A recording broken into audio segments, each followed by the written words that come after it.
I love like ก้อยดิบซอยจูอะไรเงี้ย I love this stuff ก้อยดิบเลยเหรอลาบเลือดอะไรเงี้ย like I'm very like barbaric Isan boy you know Okay First thing you're gonna go on the island with you can only bring like 3 things one of them would be ข้าวเหนียว because you can eat it with everything you know That kind of competition, if you grew up in this, okay, it teaches you a lot, but I think kids should never go through this kind of like war zone.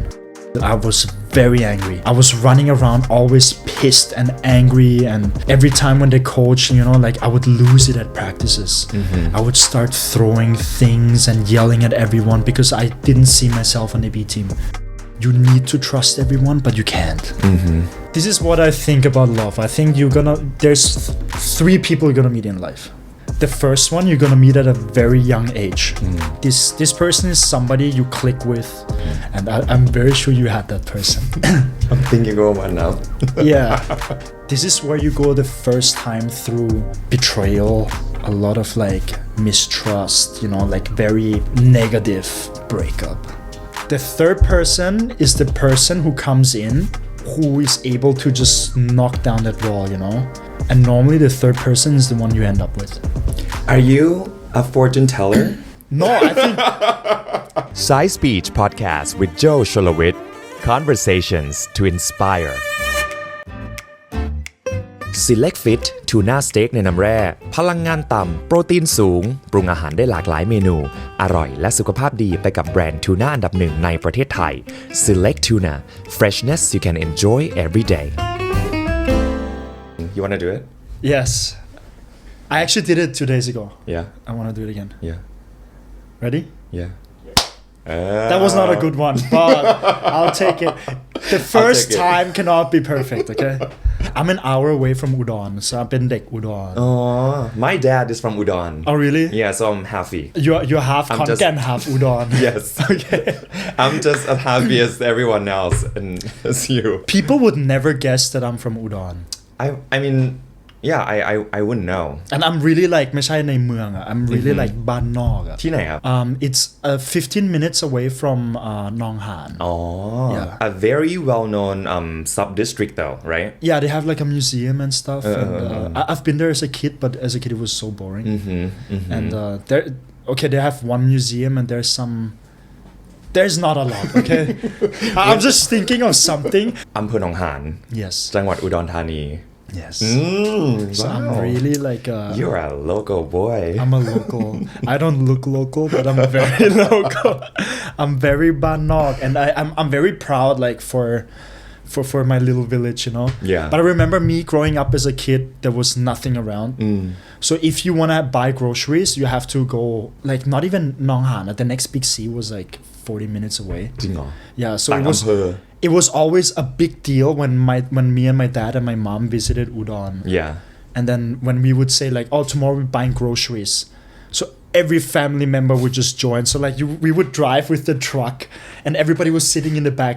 We would go like 15 of us to a big sea because everybody knew, okay, Patrick and his dad and his mom is here and they're going to buy stuff for everyone and gonna buy groceries and rice for everyone. Yeah. So it was always a big event for the locals, right? And for me it was like it was a little reality check because like I grew up in Vienna. Yeah. And I never got excited about groceries, you know? And then me realizing as a kid, I'm like, I'm so spoiled. Oh my God. Like I'm so privileged, you know? Yeah. And then stuff what they bought was just like not khanom or like gummies or chocolate or anything, you know. What did they buy? They actually bought food. Uh-huh. It's like bought fruits and stuff, you know, just to bring back to their moms and their dads. And then every time when I came, it was just like once a year. It was just a little bit humbling. Yeah. So I enjoyed being in Udon as a kid. To be honest, I think I'm very Isan. หรอยังไงบ้าง Yeah. Because like I don't recharge when I'm in Bangkok. Like I feel home in Bangkok, I feel home in Thailand, but really recharging, there's only a few places and Isan is one of them. Yeah. So I think I'm very Isan. I think like my sen ลือด is very จริงเหรอ very like You must like Isan food then. I love it. What is your most favorite? ไม่เอาส้มตำนะ No. ส้มตำ is everybody's I love like goi dip, soy ju อะไรเงี้ย I love this stuff. I can even like ก้อยดิบเลยเหรอ ลาบเลือดอะไรเงี้ย like I'm very like barbaric Isan boy, you know. wow okay I'm very simple with food too. I eat everything, but I love อาหารใต้ and อาหารอีสาน oh the spiciness Yes. different kind of spicy huh Yes. And I'm very like not picky, but it has to be good. If you tell me, okay, what's the first thing you're gonna go on the island with? You can only bring like 3 things. One of them would be ข้าวเหนียว because you can eat it with everything, you know. okay Like I grew up like and my mom would make nam in Austria, so like แบบห่อใบตองอะเหรอ Yes. banana leaf แหนมทิ้งไว้ให้มัน sour a little bit yeah, super sour. oh okay And then you eat it with like rice and stuff, you know, like that was does it really have to be cooked or fried or anything No. เหรอ wow No. you love that I love this stuff. Oh my god. The people who wouldn't like think of me as like somebody who eats very simple. And my village is very inviting. So every time when you would walk down the street, like it's like you have to think about this way. Like there's like a little soy, and there's like 7 houses on the left, 7 houses on the right, and then at the end of the street is มันเป็นวัด So it's very like wow like a very deep culture there, Yeah, and everybody yeah. goes to the temple always. So if I would walk down in the evening down the street, everybody would eat in front of the house or in the house with doors open, you know. Like every house has those double doors, they just open it. And you just go from house to house and you have a little bit here, a little bit there. And when you get to your own house, you're already full, you know. I love that The eating culture of Thai people. yeah Because you don't have that in Europe. Like when I Right. grew up in Austria, just order, going to a restaurant with your friend, you know. You have your plate, I have my plate. oh I remember the first time that I experienced that Isn't that weird? so weird Yeah. I mean I knew that everybody eats separately but then when it actually happens it's really weird for me Yeah. because some dishes I thought we were gonna share you know like okay maybe the appetizers and everything You can have one of my French fries, that's it. I know Especially for people who never traveled or ever experienced Yeah. like eating cultures in Right. Europe. It's Right. very weird. You just ask like, is it good? Okay, next time I'll try. I know I think the only time when you share is when you go eat with your you know, like with your girlfriend. yeah or with your partners your with loved your ones partner and stuff. Maybe your family, but normally you don't share food yeah in Europe. what do you miss the most Yeah. about your childhood About my childhood, to be honest, like my childhood was not normal. how so I've been an athlete since I was very young. at what age I think I started playing hockey at like 10, 11, 12 years old, yeah. wow And I was really bad at the beginning. I was really bad. 10 11 that is like that is so young Yeah. and it was like that for how many years Until today. oh wow I still play. wow okay I was a really fat Asian kid in Europe. So when we moved house, I saw the hockey stadium and the guys looked so cool. yeah Like Tae Mark, and like that team was so famous, you know. yeah And all the guys were so cool. I'm like, maybe I should like do sports, you know, and lose weight and be as cool as those guys. And when I started, I was so bad. But I really tried. Yeah. And I was very into it. I loved the sport, even though like when we went to play, and normally in Europe everything is so close together. So we would drive with the bus to Czech Republic, Slovakia, Italy, everywhere. We go everywhere all the time. I never played. Like when we would go, the coach told my dad. My dad never told me, but like the coach What was did he like, say? Patrick can come, but he probably not gonna play, you know. And he's like, oh yeah, that's up to him, you know. Let's just. And I always said, yeah, I wanna go, but I didn't know I was really not gonna play. I found that out later, you know. So, but my heart was there, determination Right. was there. I really wanted it. I really wanted to be on the team and to be with my friends. And then when the years passed, when I started around 14, 15, right I got really tall. I got really in shape. that's the time you get tall right Yeah. During this age I started to look like good. Uh-huh. I started to be like a little beast, you know, like Yeah. my mindset was very mature for my age, I think. When I turned 14, Yeah. I really had that athlete mindset, and I knew I was not talented. Yeah. At that age, other people were more talented. And then within a year, I turned it around. I made the team. I made the national team the same year. I was representing Austria already for the youth national team for a couple of years. Yeah. Wow. I got a contract. I got paid. Really? Yes. All of a sudden, I was like, You were making money already. I was like, I was still in school and like making money, you know, and then all of a sudden your name changes. So I didn't have a normal teenagerhood. Right. I didn't went to school all day. I didn't have my first girlfriend, the one next door in the other class, you know, who you see at lunch break all the time. Yeah. I never had those stories, you know. Because your schedule wrapped around the schedule of the practice and we would stay in the same class in school, but we would not go at the same time like everyone else to school. Because normally before school opens, everybody meets in front of school, and then you kind of go into the school at the same time, the whole school, right? But the athletes, the national team athletes, and like my team, we would have practice in the morning, and then we would show up at school around like 10, 11. And then we would leave school already around 2 or 3 p.m.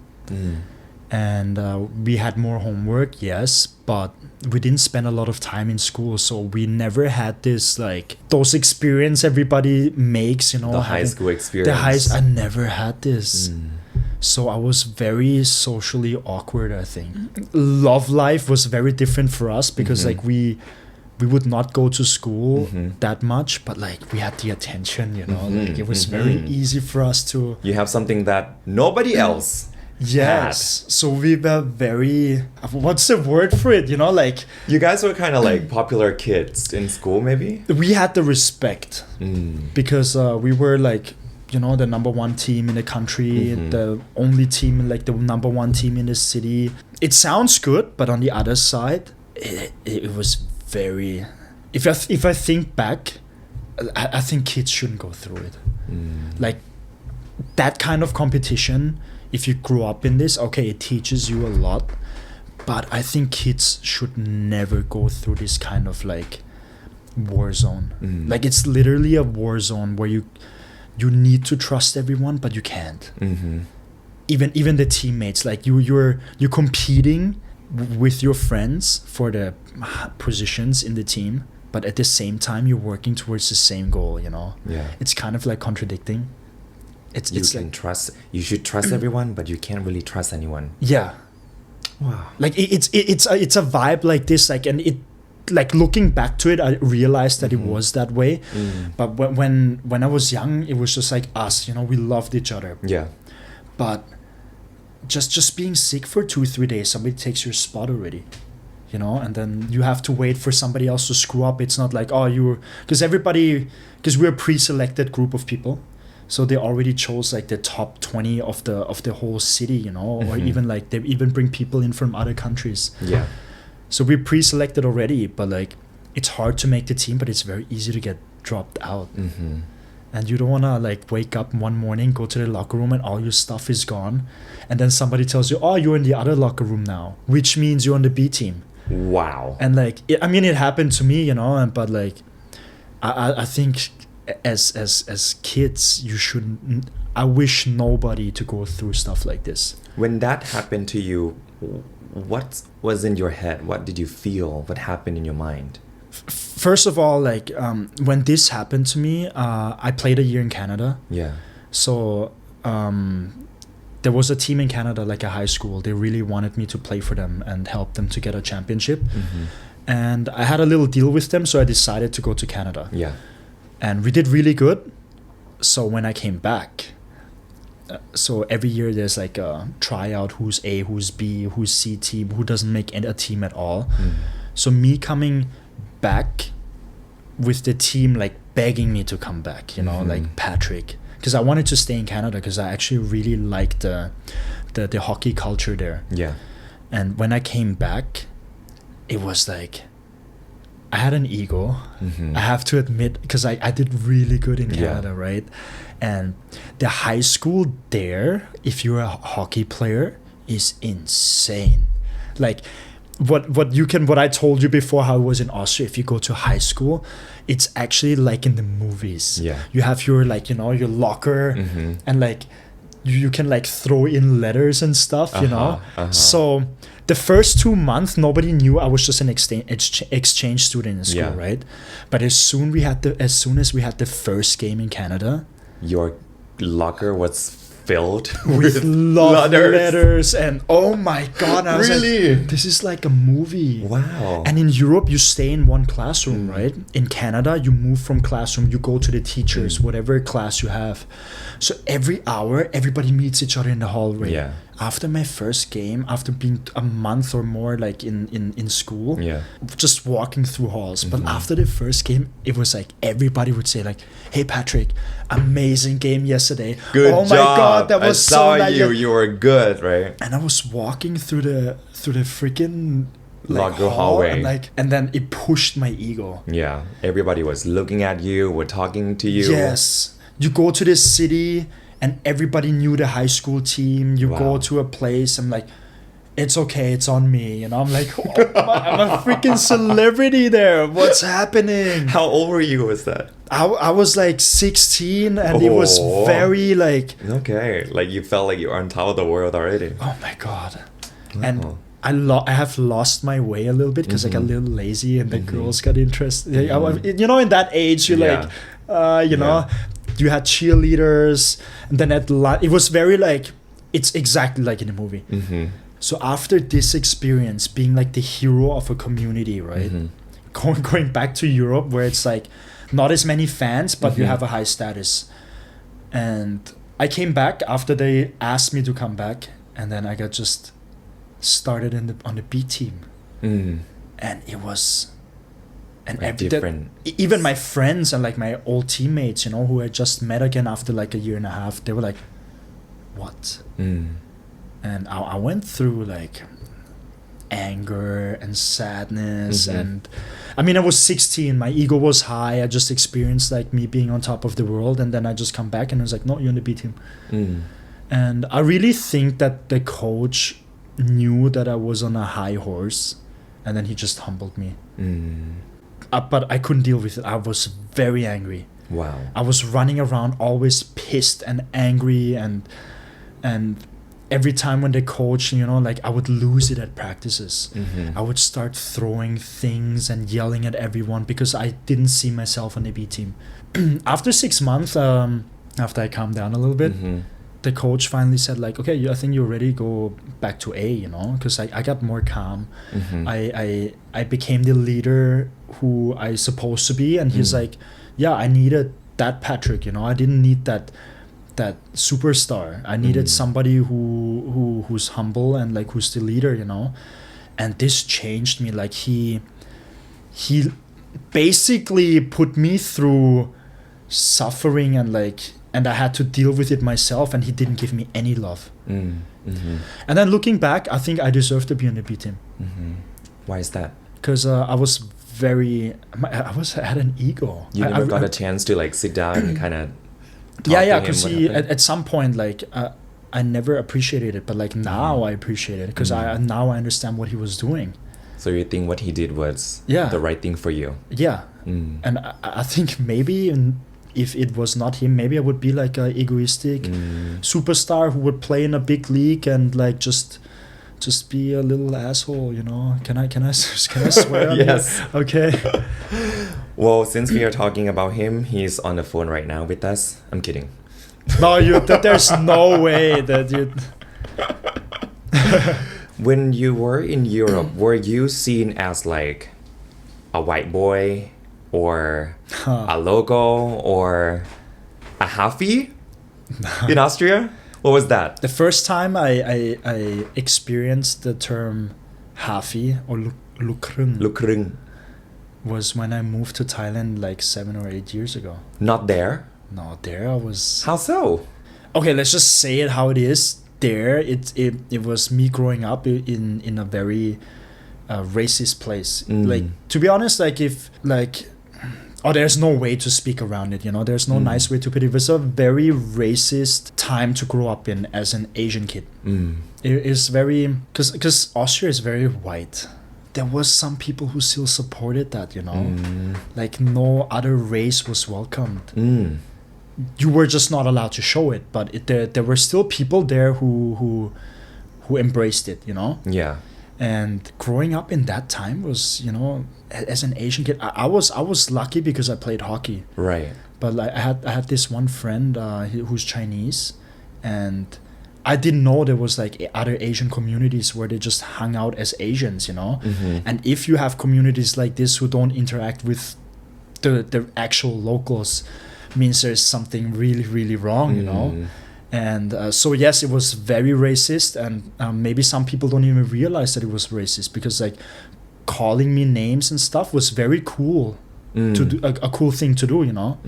So like me walking around in school, especially when I was younger, and calling me like what people know about Asia would be like sushi, Jackie Chan, or China and Japan. That's all people know, you know. And they would call you that? They would call me only that, you know, and stuff, and like Chinese Ching Chong, like all the names, like so then my most favorite names were, now I laugh about it, right? Yeah.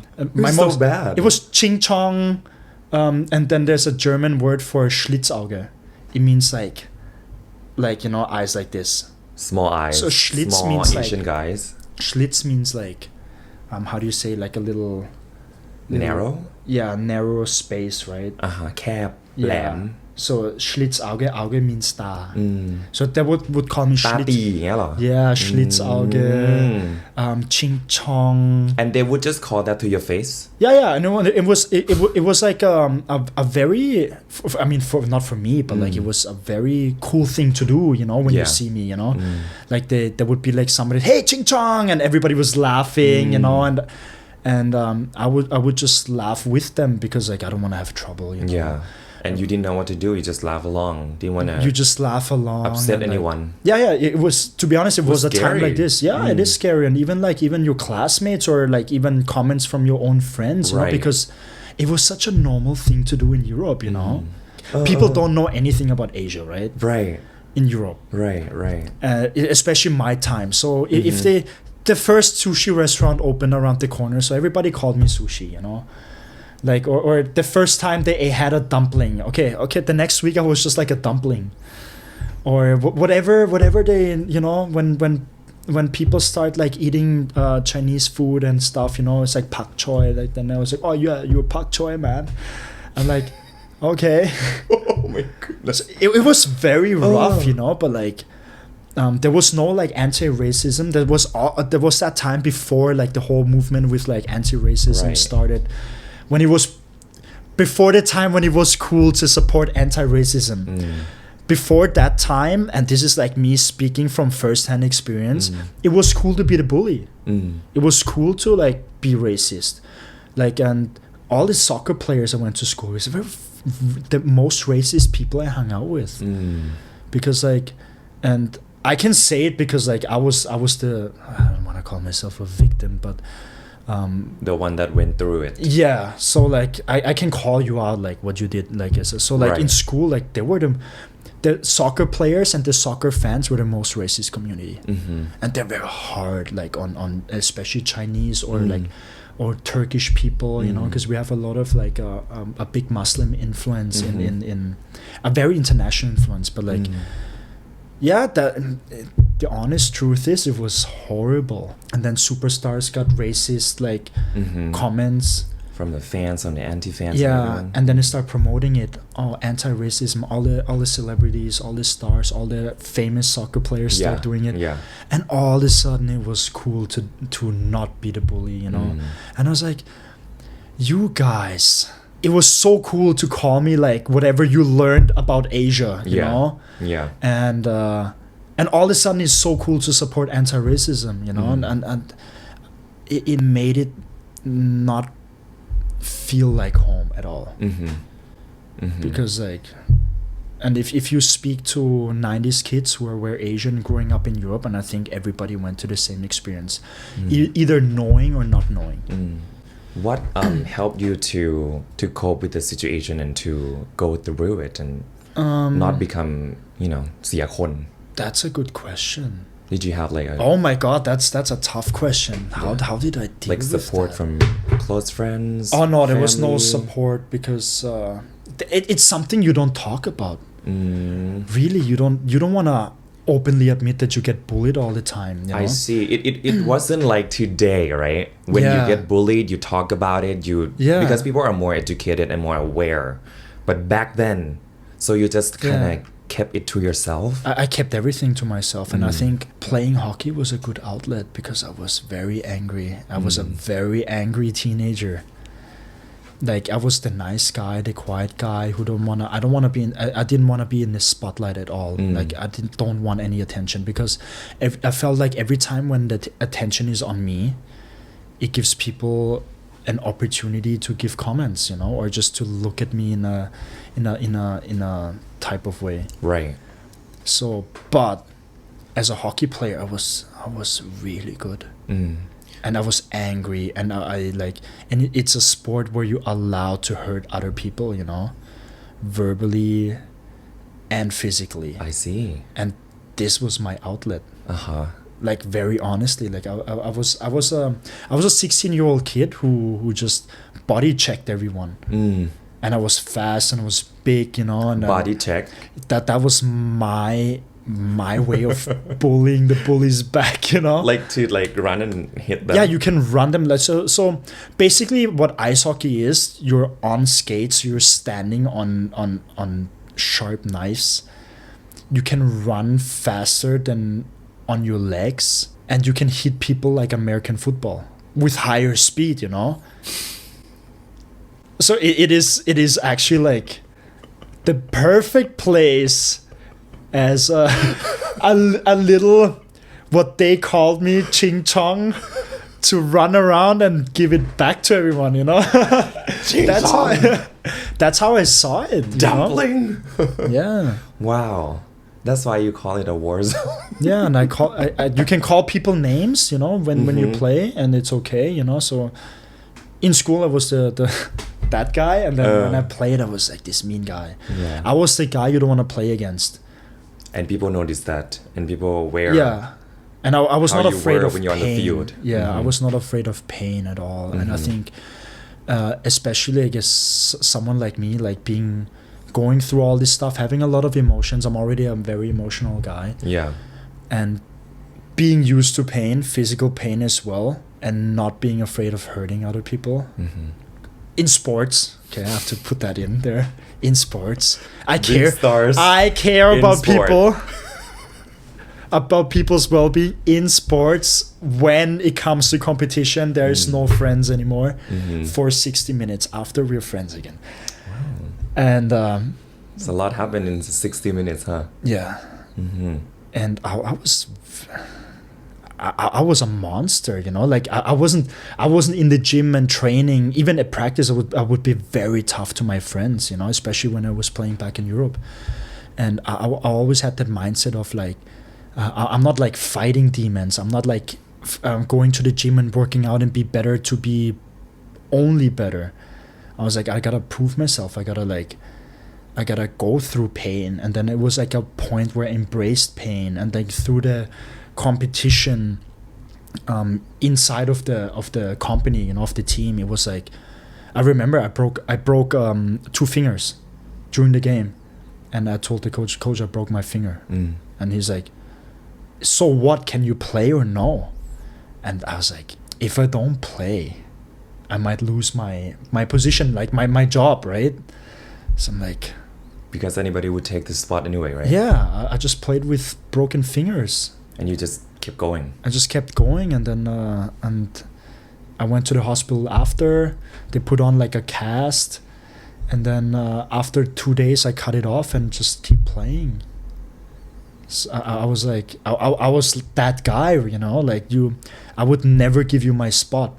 Like a broken finger, I would never miss practice. Like I remember when I broke my wrist, I was at every practice. I never missed a practice. Like I was that guy, you know. Wow.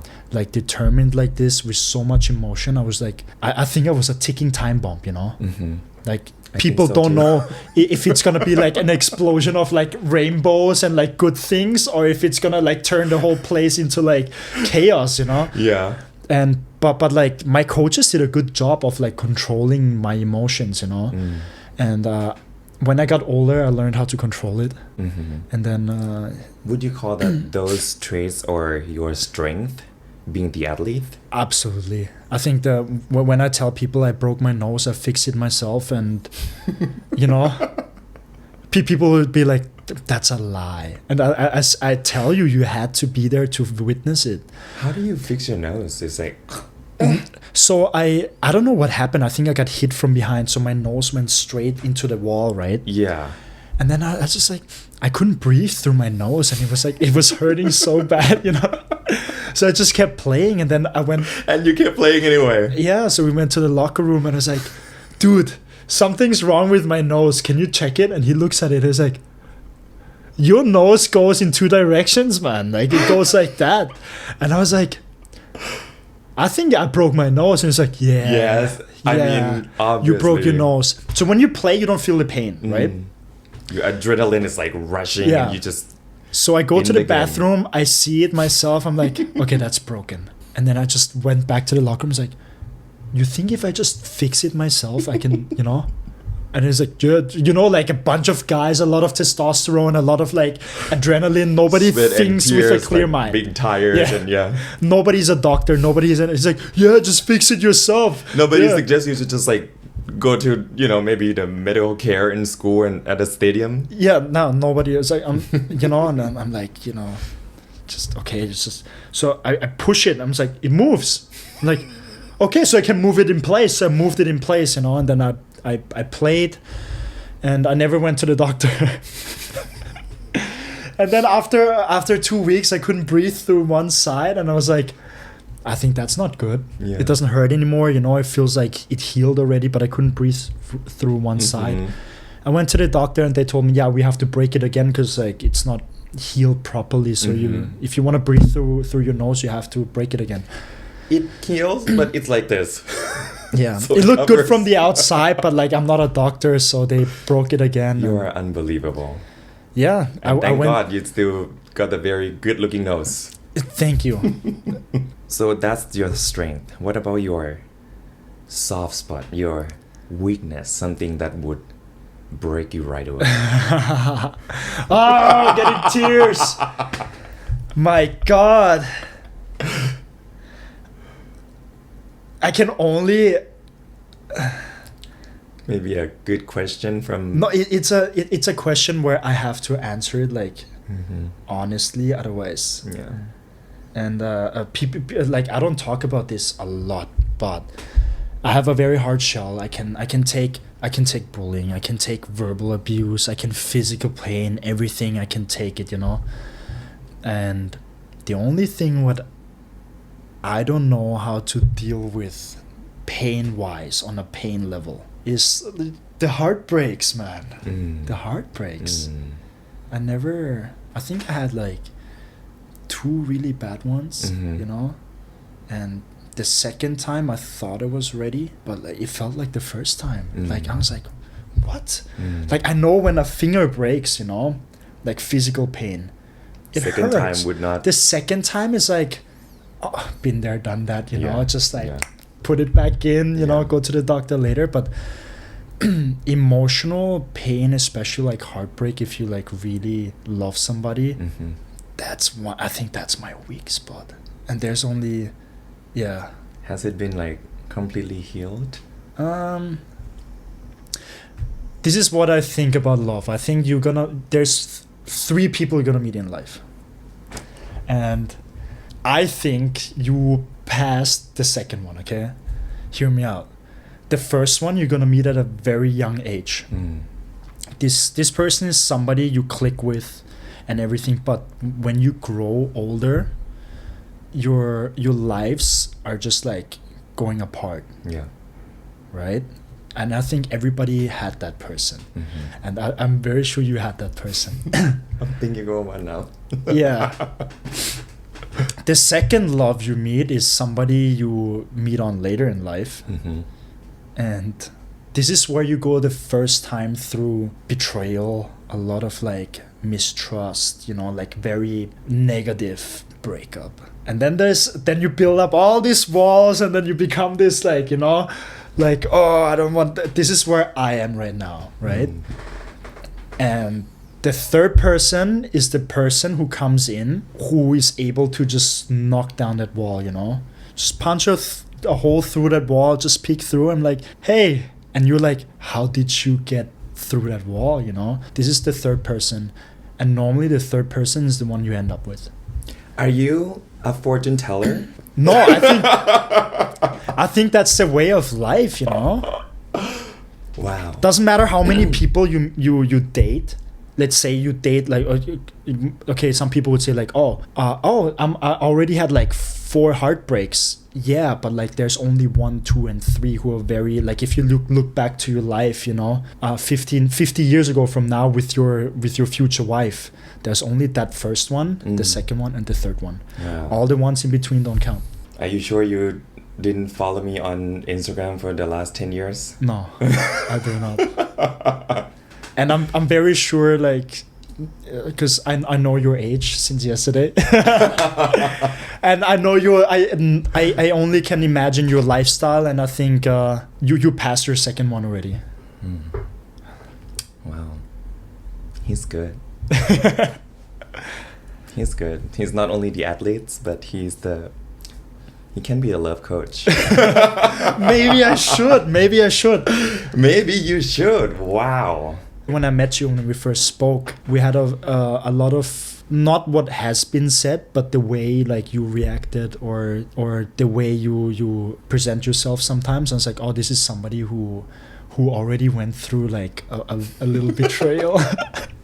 Come on, we were just chatting. Yeah, we were just chatting, but like body language says everything, you know. And I'm as an athlete, I learn how to read body language, eyes, you know. Like I know exactly when somebody's not genuine, you know. I know when somebody says something and it doesn't mean anything, you know. And this is something you learn in sports actually, like, because you have to know, right? Because you are not like verbally communicating with them, right? Yeah. How did you use or take advantage of this whole experience of being the athletes and used it in pageantry? Oh, to be honest, like, you learn so much as an athlete, and I didn't realize until right before the final that I can actually use all my traits, all my like everything what I am as an athlete as a pageant. Because you thought it would be a different field and it would not that connected. Everybody was, because like I focused so much on being a pageant or what people wanted me to be, you know. At some point there was so high expectations of me, and then I kind of lost myself, my ways. But then right before the final I had a call from somebody because I was about to quit. You were about to quit. I was about to like, yeah. I mean, I watched you. It was, you know, just keep going and you keep going, but behind the scene that's one of the thoughts too. Yeah, I right after keywords. Right after keywords, it was like I think 10 or 12 days before the finals. I was like, I'm gonna quit. What happened? It's not, I felt like it was not, I was not supposed to be there. It's not like my way. I wasn't happy. I wasn't having fun. And it was a very weird feeling of like me doing something, not being good at it, or not be able to try hard because I just couldn't figure it out. And then I went home, and after I said, okay, before I quit, I'm gonna sleep a night. I'm gonna have one night's sleep, and then I'm gonna call the owner of the company and said, hey, thank you for giving me the opportunity, but I'm out. And then I just do this and just like, you know, have a nice cool walkout, and then go on social media and just tell everyone, hey, you had everything planned out. I was ready to go, you know. I was 1 foot out the door. I was ready to go back to my old life. And I had a phone call in the middle of the night. That phone call lasted 5-6 hours. Wow. Yeah. And then I realized, oh my God, like, it must be a very important phone call. Yeah, that person, just knew for like ever since Mr. Global started, and she told me what people see in me, and I was like, I didn't realize how people perceive me to be, right? Because I was very like natural. Yeah. And she's like, whatever happened on Keyword, forget it, because I know, and the people who know you know it was not you. So if you can bounce back, she said, like, you're gonna win this, trust me. You can, and there's a lot of people believe in you. And then the athlete came back. I was like, okay, what do you do after a fuck up? It's basically your finger broken. You just fix it yourself, you fix your nose, you tell your coach, let's win this. I didn't break my nose, I didn't break my finger, I didn't go through all this pain and suffering, I didn't go through all this sweat, blood and tears to just quit. Just if you lose one time, just means you just lost one, but like you can just go to the next one and show them like, hey, I was not supposed to lose, you know? Yeah. And then the athlete came back and I was like, so like my mind was, I saw blood, I saw red. No, it was not like this. And your spirit came up. My spirit came up. I called the right people. I was ready to ask for help. Yeah. I was like, hey, I know, I straight up, I know nothing about pageantry, but people said I have potential, so help me, please. You know, I don't know how to walk. Finals isn't like next week. I never walked on stage. Right. Like, I did modeling before a little bit. I never totally walked on different. stage. I never spoken on stage, and everybody knew like I screwed up on keywords. So I'm not a very good speaker, you know. And then when we trained, and they were like, just don't prepare your speech, please. I'm like, why? Because like when you write it down, for some reason you're not natural. Yeah. So I didn't prepare. Your brain works differently, trying to remember that, right? So I did prepare a speech, many speeches, but I didn't use any of them. So I'm not sure how smart that was, but I think my mind map and I was very free spirit. I had fun, and as an athlete, I need to be in a very happy place before I play any game. So I cannot separate private life and work and being an athlete. Everything goes together. Yeah. So if my loved ones, my soulmate, my เนื้อคู่ if we're fighting and the same day we didn't clear it and I have to perform or have to play, you would bring that on stage with you? I would be so bad because I'm gonna bring it on, you know. Yeah. And this is something I could never figure out. Like if my heart's not happy, I cannot pretend I'm happy, you know.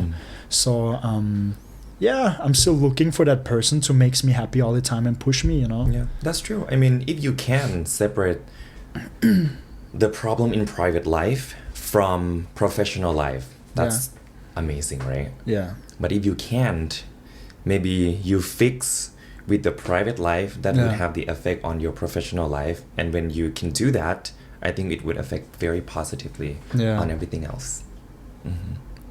Like now I know I cannot separate it.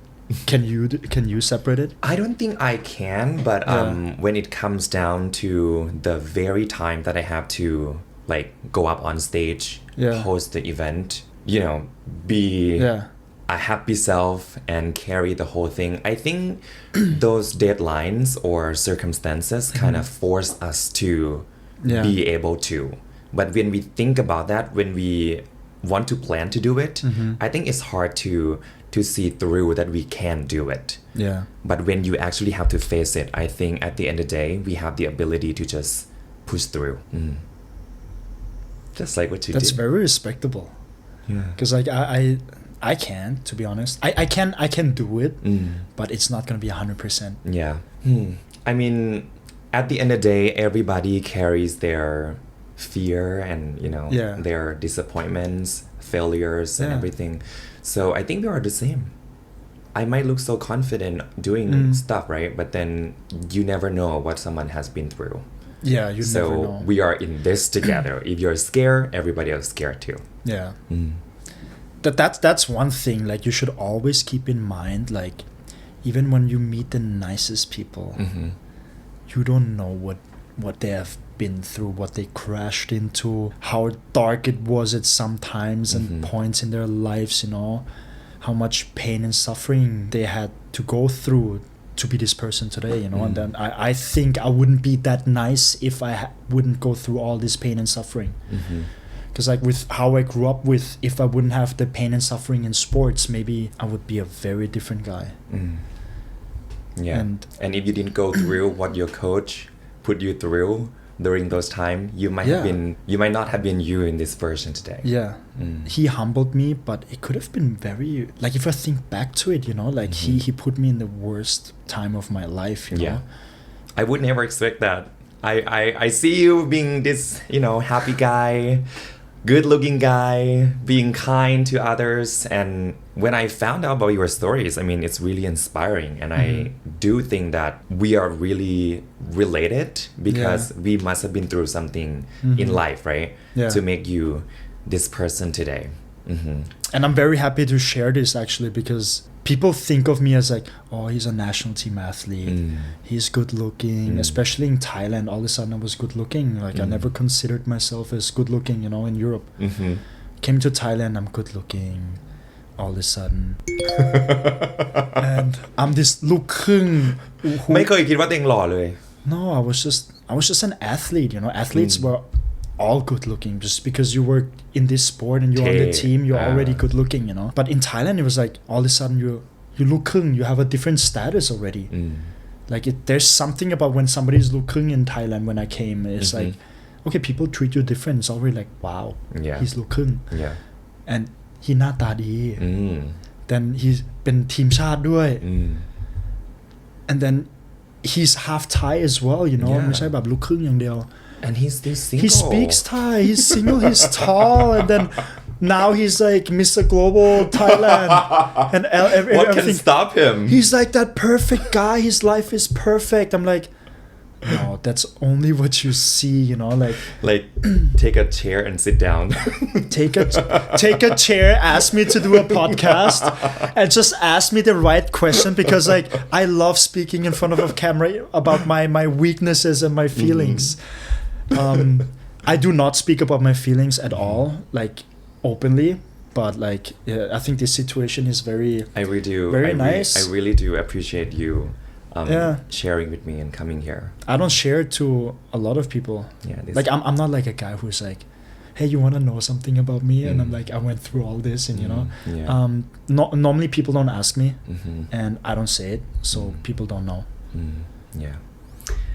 Coming up next is your final for Mr. Global. What is your expectation? What do you want to do? What do you want to bring on stage with you? What can we expect? Okay, first of all, like my first priority is I want to show off not myself but our country. And I think I have the opportunity to do that because we are hosting in Thailand. I'm gonna be considered as a host, translator. I'm gonna be there for all the guys who don't speak Thai, and if they have some questions, I'm gonna give them tips about not our culture but of something you only can know when you live here, you know, restaurant and bars and where to go, everything. And enjoy like your life. To be honest, I have the opportunity to show like our country and city off, you know, to a group of guys who are gonna be amazing. I really hope that they're all gonna love it. You know, it's like, you know, having family dinner and you're cooking the first time. Everybody needs to love it. So this is my first priority. I want everybody to have fun, including myself. And on finals, I'm just gonna be the athlete I am and just helping everyone, because like the feel of Mr. Global, I don't see it as a competition. I want to have a good show, and whoever wins, you know. Like it's something I can't control. Like people say like, yes, it's about you. No, this is a level where everybody is good. Now it's just about like that day who has that it you cannot explain, you know. And there's judges, you know. Judges have their favorite judges. They don't like to eat the same menu anyway, you know. Everybody has their own taste. So I just focus on getting all the guys together, making them love Thailand, making them enjoy our culture, and then on final, everybody's gonna be in a good mood and it's gonna be a good show, and then everybody can represent themselves in Thailand, and then I can be a representative for Thailand. I'm gonna do my best, and it's gonna be amazing. And let's see what happens. I don't want to say too much because that sounds good already. Yeah, I'm excited for you, and I'm just really happy that we have you as the representative of our country. Thank you. On this very prestigious stage. I was watching your stage too. Like, I was cheering for you. And I mean, it's the right time, right place, and we are here. And I really do know that you will be amazing. Thank you so much for coming to SAISPEECH. You are too SAISPEECH. You gotta give me another hour. Thank you so much.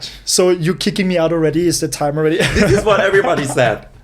หมดแล้วเหรอ No, it was very nice being here, and I hope we can do it again. Yeah. Maybe let's talk what happened after the 6th. All right. Yeah. So now let's go finish our bottle of water. That of water. Thank you so much. Thank you so much, and it was lovely being here. Likewise.